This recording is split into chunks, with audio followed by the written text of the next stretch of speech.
Congratulations, Anne, and welcome, David, and all the rest of you.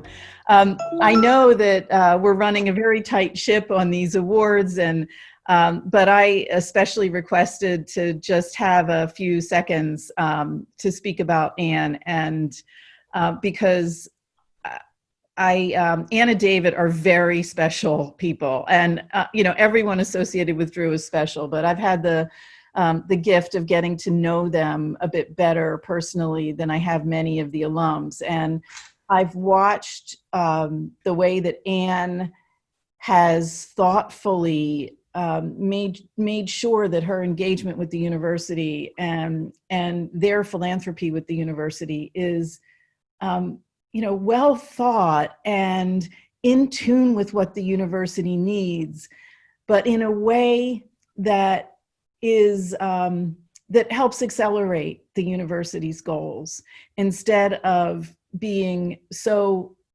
self-focused. And so Anne is a very special person who brings her gifts and her talents thoughtfully to everything she does.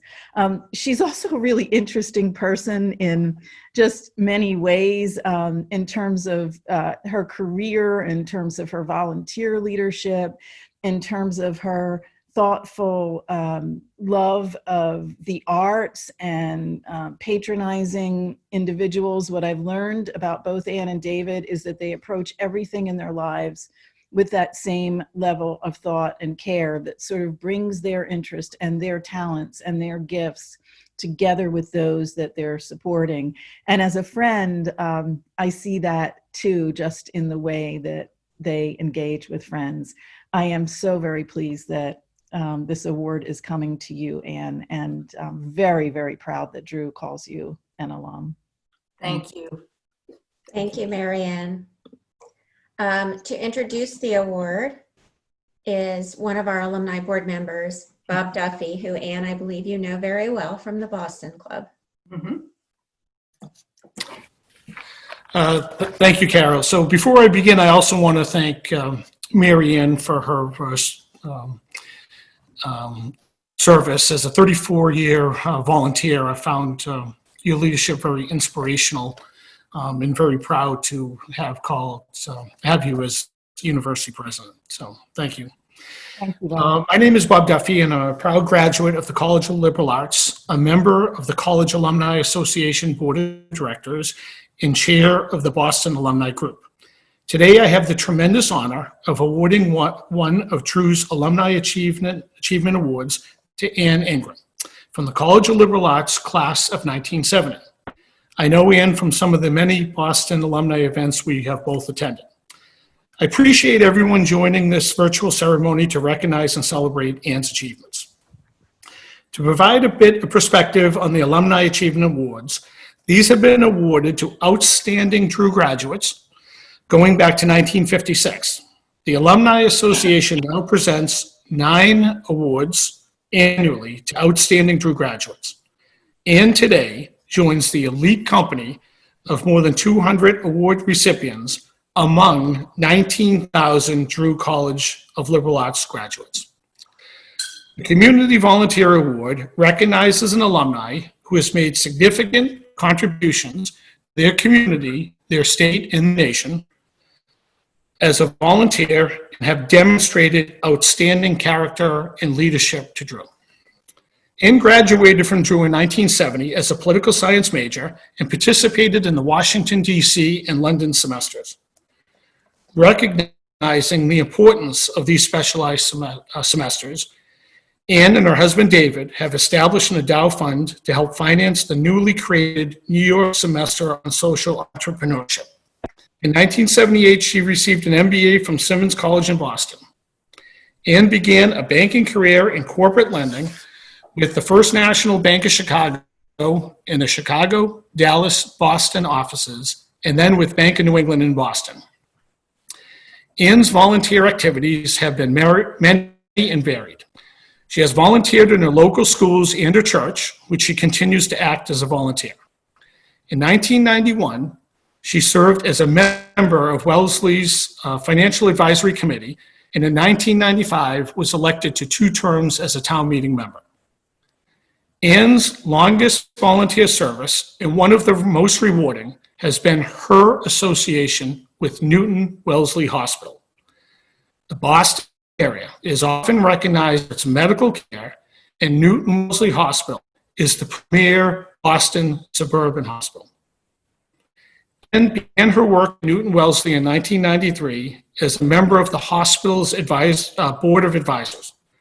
In 1994, she was elected to the Newton Wellesley Hospital Board of Trustees, where she served on the audit, community benefits, and resource development committees. In 2001, she became a director of the newly formed charitable foundation, whose the purpose of which is to raise funds for the hospital, and she continues to serve on that committee. In 1999, the hospital had its first annual fundraising gala, and since then, she has served on most of the gala committees. Ann and her husband have been very supportive of palliative care service, and in 2016, were co-chairs of the 17th annual gala, which raised funds specifically for palliative care. That year, the Palliative Council was formed, and she became one of the co-chairs and continues to serve on that council today.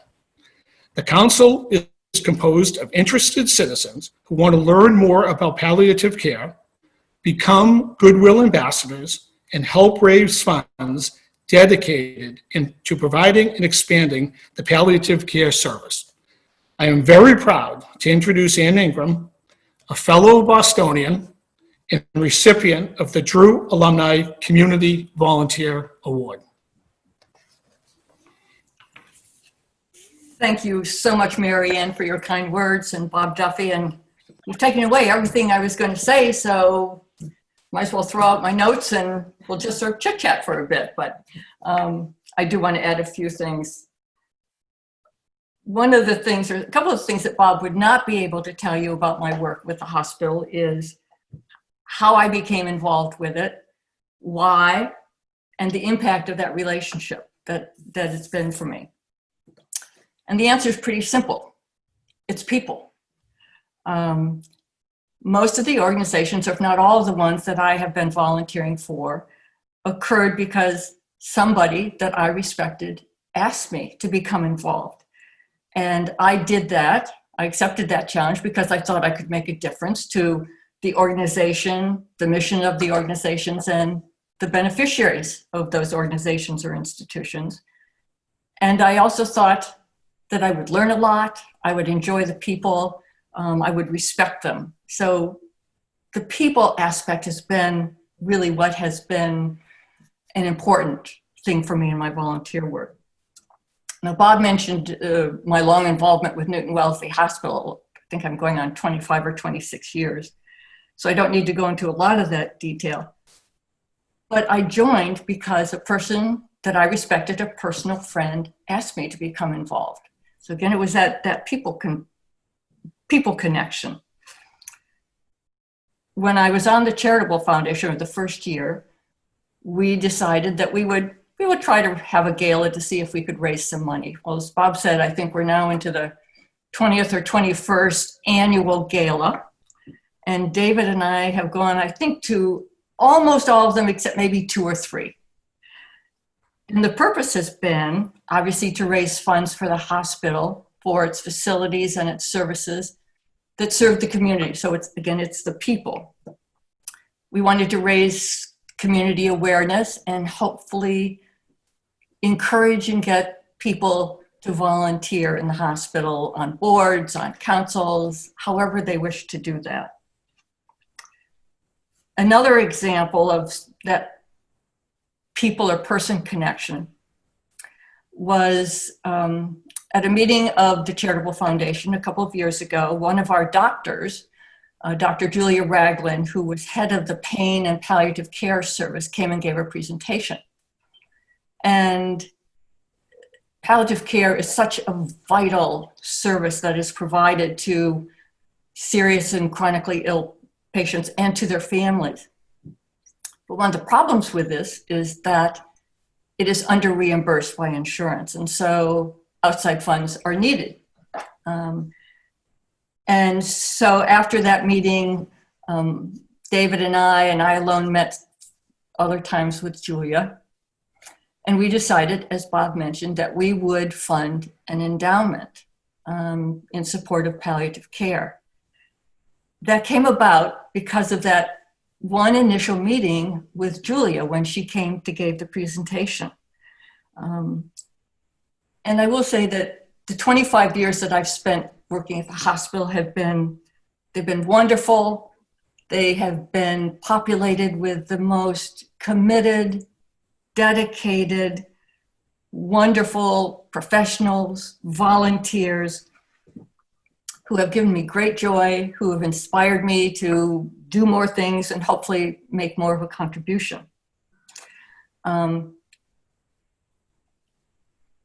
That people connection then brings me to Drew.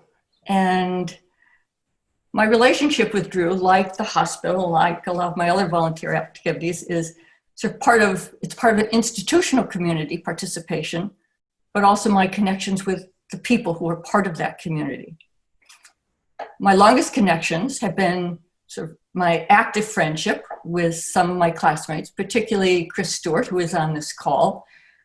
Chris lives in Boston, and for many years, Chris and I would meet to go for walks. And then at some point, we stopped walking and we started meeting for dinner on a regular basis, sort of our ladies' night out.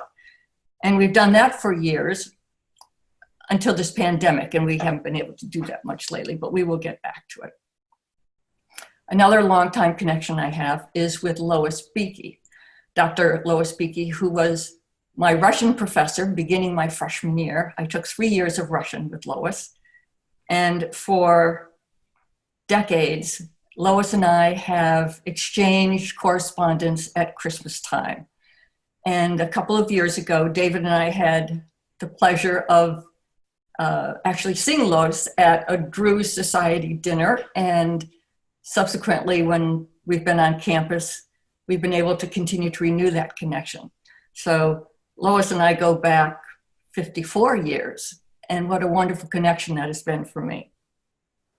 I came to my 20th and my 25th reunions, but after that, I didn't have a whole lot of connection with the school until about 10 or 12 years ago. I got a call from David Turdeman, who was then in the advancement office, and he said, I'm going to be in the Boston area. I'd like to buy you a cup of coffee and get to know you. So we met at a Starbucks in Needham and had that cup of coffee. And that people connection made a huge difference. It reinvigorated me, and it was the beginning of my reconnection with Drew. And I know that David was on this call. So David, thank you very much for, in your own wonderful personal way, facilitating my reconnection with Drew. Thank you, Ann. Fast forward about maybe 5 years, and I got a call from another person, a Beth Kornstein in the advancement office, who was the interim vice president at the time. And she said, I'm going to be in Boston. I haven't met you. I'd like to do so. Can we meet? And so we made arrangements that Beth would come here to the house. And she called back a couple of days later and said, could I bring Dr. Marianne Benninger with me? She's going to be with me in Boston. So, of course. So the two of them came to our home, and we had a lovely afternoon. Marianne and Beth shared what was going on at Drew, new initiatives, the faculty, and David and I shared with her things that we were both involved in.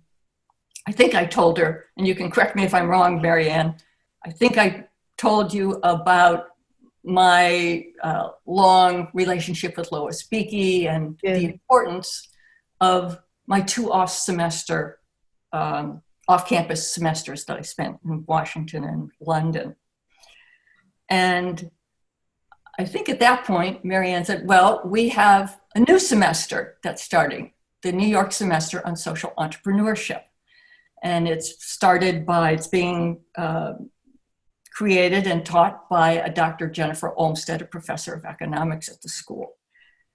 And so Marianne said, why don't you come down to campus? And we'll set up a meeting and you can meet Jennifer and maybe some of the students. So David and I did that. And we had a delightful time meeting with Jennifer, and Marianne and Beth were involved in that meeting, and 3 students, and I can still see them. There was Sabine, Eduardo, and Ryan. And these kids were articulate, enthusiastic, committed. They very openly shared their experiences and working in a team on their different projects. And it was encouraging, it was exciting. And again, that people connection that made David and I decide to fund an endowment in support of the New York Semester on Social Entrepreneurship. And I also want to add, a year ago, Jennifer hosted a reception in New York for that current class of students on the semester, as well as any alums that could show up. And so David and I went to New York and spent an evening at this reception talking to these students who replicated our experience when we met with the 3 students on campus. I mean, they were excited. They shared with us details of their project, working together, some of the things they hoped to accomplish when they graduated. And that continued to cement sort of that relationship with the students. And I will also add that Eduardo, who was then working down in Washington, came to that reception. So we had a brief chance to say hello to one of the students that had made such a difference to us initially. All of these things tied in well with, and Marianne alluded to this, that a process that David and I had been working on to focus our philanthropy more strategically. And in doing that, we also wanted to identify areas for civic engagement. And we had identified what we called sleeves. I think we had 4 or 5 sleeves. One of them was healthcare, because of my involvement with Newton Wellesley, and the other was education. We both had wonderful educational experiences. So this all tied in well with working on the New York semester, my work at Newton Wellesley Hospital. I will say that, so I've had these wonderful ongoing relationships. Some go back a long way, some are more recent, but they've all given me great joy. Working with Marianne, with Jennifer, with Lois, my classmates, and now with Brett Silver, who's the new Vice President for Advancement at Drew. And I suspect that there will be many more connections that David and I will have on the Drew campus. One of the things in all the different areas where I've done volunteer work, I mean, the church, the town government, the hospital, the schools, has validated for me the importance of and power of community and social connectivity. I think that's certainly been the basis for my volunteer work. And it's shown that the impact of one person connecting with another can have and making something happen, getting people to participate. It's been a wonderful journey for me, and I've loved everything that I've done. And I will tell you, when Bob Duffy called and said that I was going to be the recipient of this award, I thought, who, me? I think everybody, and I'm sure that everybody on this call, in some form or fashion, has used their time, their talents, their treasures to make a difference to an institution, an organization, a mission they hold dear, something, a community. And so I share this with all of you and with everybody for what you've done, and especially for Drew. So I'm very honored and thank you very, very much.